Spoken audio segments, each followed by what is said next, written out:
Hello అండి, welcome to Subbamma గారి వంటిల్లు అమృతంతో విందు. ఈరోజు మన ఛానల్లో పిల్లలకి ఎంతో ఇష్టమైన వెజ్ చీజ్ గ్రిల్డ్ శాండ్విచ్ ఎలా చేయాలో ఇప్పుడు చూద్దాం.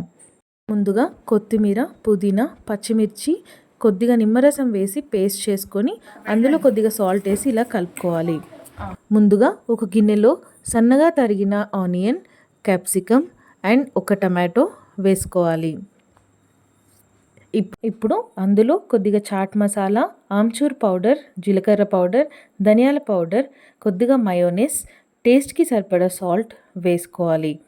ఇప్పుడు అందులో కొద్దిగా చిల్లీ ఫ్లేక్స్ వేసుకొని బాగా మొత్తం అంతా కలిసేలాగా బాగా కలుపుకోవాలి. మయోనీస్ సరిపోకపోతే కొద్దిగా వేసుకోవచ్చు. ఈ మిక్స్చర్ని ఇలా బాగా మిక్స్ చేసుకొని పక్కన పెట్టుకోవాలి. ఇప్పుడు శాండ్విచ్ గ్రిల్లర్ని ప్రీహీట్ చేసుకొని రెడీగా ఉంచుకోవాలి. ఈలోగా ఇప్పుడు బ్రెడ్ స్లైసెస్కు ఒక సైడ్ మాత్రమే బటర్ అప్లై చేసుకొని, అప్లై చేయలేని సైడ్ ఒక స్లైస్కి పుదీనా పేస్ట్, మరొక స్లైస్కి టమాటో కెచప్ అప్లై చేసుకోవాలి. ఇక్కడ నేను చీజ్ స్లైస్ యూస్ చేశాను. మీ దగ్గర గ్రేటెడ్ చీజ్ ఉంటే ఇందాక ఆనియన్ మిక్స్చర్లో వేసుకొని కలుపుకోవచ్చు.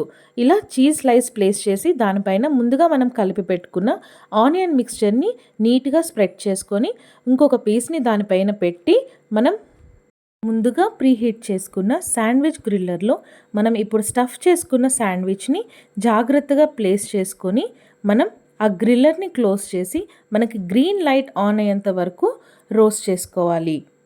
గ్రిల్లర్ పైన గ్రీన్ లైట్ ఆన్ అయితే శాండ్విచ్ రెడీ అయినట్టే. సో ప్లేట్లోకి తీసుకొని ఇలా 2 పీసెస్గా కట్ చేసుకొని టొమాటో కెచప్తో సర్వ్ చేసుకుంటే ఎంతో tasty and yummy crispy veg cheese grilled sandwich ready అయినట్టే. మీరు కూడా ట్రై చేసి మీ పిల్లలకి పెట్టి టేస్ట్ ఎలా ఉందో తప్పకుండా తెలియచేయండి. Thank you so much for watching అండి. Please like, share and subscribe my channel. మళ్ళీ మరొక వంటతో మళ్ళీ కలుద్దాం. Thank you so much for watching అండి.